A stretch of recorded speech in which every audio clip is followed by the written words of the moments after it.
और राहुल गांधी ने आज प्रेस कॉन्फ्रेंस करके हरियाणा चुनाव को लेकर जो सनसनीखेज दावे किए हैं उस पर बात करने के लिए भारतीय जनता पार्टी के प्रदेश अध्यक्ष मोहनलाल बड़ौली जी हमारे साथ सीधा जुड़ गए हैं इस वक्त। बड़ौली जी, बहुत बहुत स्वागत है आपका जनता टीवी पर। धन्यवाद वरुण जी, आपने आज सीधा जोड़ा है। जी बड़ौली और साहब, ये जिस बड़े प्रकार गंभीर आरोप जो राहुल गांधी ने लगाए हैं, उन्होंने कहा प्रदेश हम जीते हुए थे, हमसे छीन लिया गया। ये राहुल गांधी की हताशा, निराशा और जो बिहार चुनाव में जिस प्रकार से जनता ने नकार दिया है, उनको लगता है जिस प्रकार से हरियाणा में बुरी हार हुई थी, उससे ज्यादा बुरी हार उनकी बिहार में होने वाली थी। इंडिया गठबंधन का सुपड़ा साफ होगा और बिहार की जनता देश के लोकप्रिय प्रधानमंत्री नरेंद्र मोदी जी के नेतृत्व को बड़े मैंडेट के साथ सरकार बनाने का मौका बिहार की जनता देने वाली थी। बिहार चुनाव और से उसी ठीक एक से दिन पहले बड़ौली साहब में जी आज उन्होंने मीडिया में रहने के लिए आज ये एक मंच का जो आयोजन किया है, जनता कोई पूछ नहीं रही है, मंच के माध्यम से लोकप्रियता हासिल करना चाहते हैं। अब वो और उसी का परिणाम है कि एक वर्ष पूरा होने के बाद, एक वर्ष पहले हरियाणा के चुनाव हुए थे और उस समय इन्होंने कोई शिकायत नहीं की, किसी बूथ की शिकायत नहीं की, किसी वोट की शिकायत नहीं की। और आज हरियाणा का नाम लेके जिस प्रकार से हरियाणा के मुख्यमंत्री जी के बारे में भी एक क्लिप दिखाने का काम किया, राय विधानसभा के जैसे मलिकपुर गांव का, जैनपुर गांव का बूथ नंबर 10 की चर्चा उन्होंने की है। बेतुकी है, बेबुनियादी है, सच्चाई से परे है। वो ये कह रहे हैं बड़ौली साहब कि 25 लाख वोटों की चोरी हो गई हरियाणा में। ये आज पूरे हरियाणा में क्या देश में राहुल गांधी का मजाक उड़ा रहे हैं और इसमें बड़े कार्टून भी बनेंगे, क्योंकि इनको कोई भी पॉलिटिकली जागरूकता राहुल गांधी के अंदर है नहीं। और सबको पता है जब इलेक्शन होता है, इलेक्शन कमीशन वोटर लिस्ट जारी करता है। वोटर लिस्ट जारी करने के बाद सभी पॉलिटिकल पार्टियों को फ्री में देने के काम करते हैं। उसके बाद जो पॉलिटिकल पार्टी के BLA 2 होते हैं हर बूथ के, वो चेक करते हैं। और जब चुनाव होता है तो बूथ एजेंट भी बैठते हैं सभी पॉलिटिकल पार्टियों। ये उस समय का सारा विषय है। और किसी की वोट कटना और किसी की वोट बनना, ये दोनों प्रोसेस चलते हैं हर चुनाव में चलते हैं। बहुत सारे नए लोगों के वोट बनते हैं जिनकी आयु 18 वर्ष होती है। बहुत सारे ऐसे लोगों के वोट कटते हैं जो दूसरा स्थान बदली कर लेते हैं, दूसरे शहर में चले जाते हैं, दूसरे गांव में चले जाते हैं। बहुत सारे बच्चों की शादियां होती हैं, लड़कियों की वोट अपने घर पे होती है पहले, फिर ससुराल पक्ष में होती है, पीछे से कटती है, नई वोट बनती है। बहुत सारे जो इस दुनिया में नहीं रहे उनकी वोट कटती है। नहीं बड़ौली साहब, वो तो ये कह रहे हैं कि आपके राय में कोई ब्राजीलियन मॉडल वोट डाल गई 10 बार। ये तो फिर ब्राजील से राहुल गांधी लेके आया होगा उसको। राहुल गांधी जानता होगा उसको जो ब्राजील से लेके आए, क्योंकि ये पीछे ब्राजील गए थे। तो फिर राहुल गांधी से पूछना पड़ेगा इस विषय में, तो वो लड़की कहाँ की थी, कौन थी, कैसे आई, कैसे वोट डाल के चली गई। 10 नंबर बूथ जैनपुर गांव का है। जैनपुर गांव में जाके पता करना चाहिए ब्राजील से कोई लड़की आई थी क्या।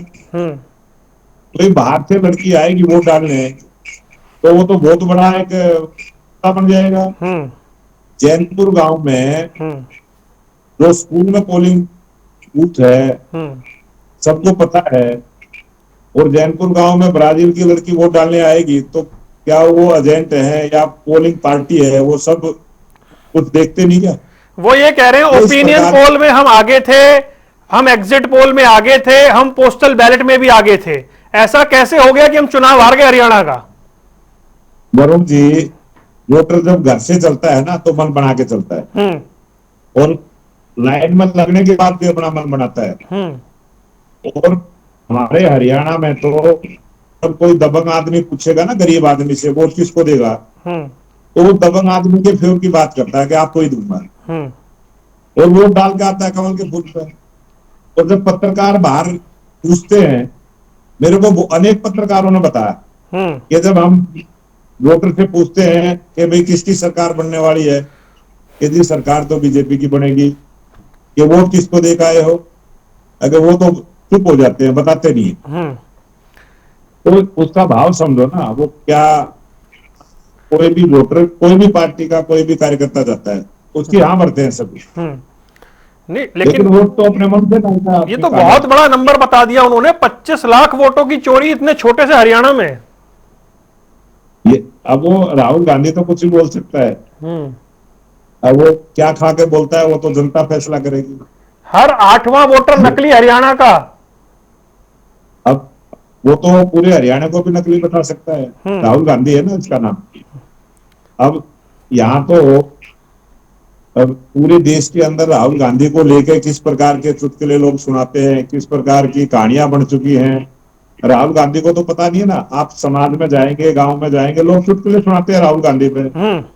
हमारे को खुद बोलते हैं लोग, हम मीडिया में बोलते हैं कि वो भाषा, लेकिन गांव में खूब चुटकुले सुनाते। उन्होंने एक मुख्यमंत्री नायब सैनी का भी वीडियो बाइट सुनवाया, जिसमें मुख्यमंत्री कह रहे हैं कि हमारी सरकार बनेगी, सब व्यवस्था है। उन्होंने कहा व्यवस्था शब्द पे जाइए। ये बात मैं वहां मौके पर हाजिर हूं। चंडीगढ़ में अपना पंचकमल कार्यालय में प्रेस वार्ता थी, और 7 तारीख को थी, 8 तारीख को रिजल्ट था, और मीडिया में मैं साथ था, मुख्यमंत्री जी साथ थे। पत्रकारों ने पूछा था कि भाई आपकी संख्या कम रह जाएगी तो क्या करेंगे।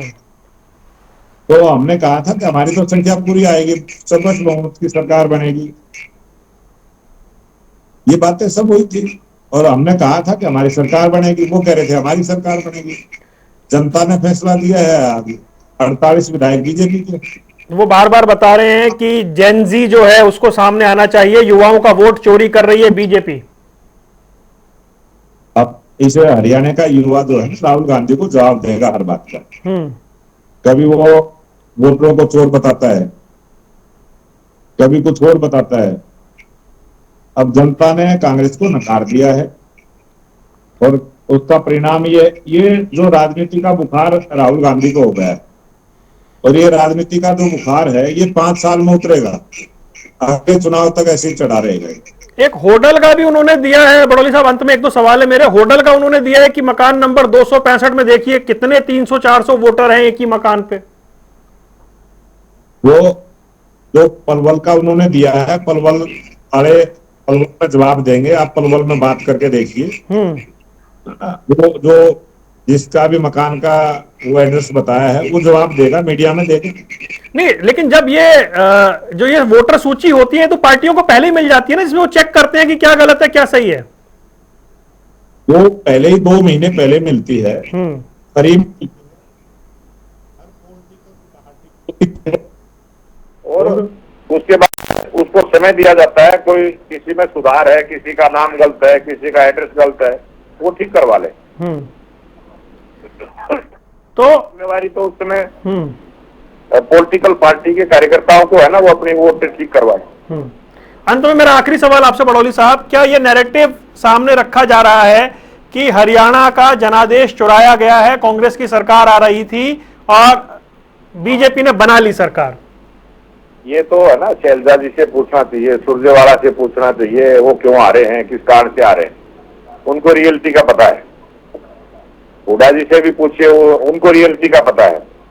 राहुल गांधी को रियलिटी का नहीं पता है। उनको कौन क्या शिक्षा देता है वो भी कांग्रेस के नेता बताएंगे आप। जब उनसे पूछा गया सुप्रीम कोर्ट जाएंगे क्या, तो उन्होंने कहा कोर्ट देख रहा होगा इस मामले को। अब राहुल गांधी को कोई सीरियस तो लेता नहीं है। अब तो कांग्रेस के नेता ही उससे तंग आ चुके हैं। उसकी से उल्टी सीधी बयानबाजी से उनको भी शर्म आनी शुरू हो गई है। बहुत बहुत शुक्रिया मोहनलाल बड़ौली जी, जुड़ने के लिए, अपना समय देने के लिए।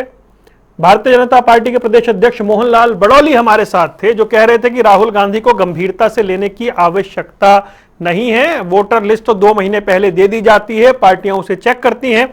राहुल गांधी ने क्या कुछ कहा वो हम आपको लगातार दिखा रहे हैं, बता रहे हैं कि कैसे ये पूरा मामला इस तरह चर्चा में आया और राहुल गांधी ने कहा कि हरियाणा में जनादेश की चोरी हुई है। उन्होंने कहा कि 25 लाख नकली मतदाता हैं, इस हिसाब से हर 8वां वोटर नकली है। उन्होंने कहा कि 3.5 लाख वोटर्स का नाम लिस्ट से काट दिया गया।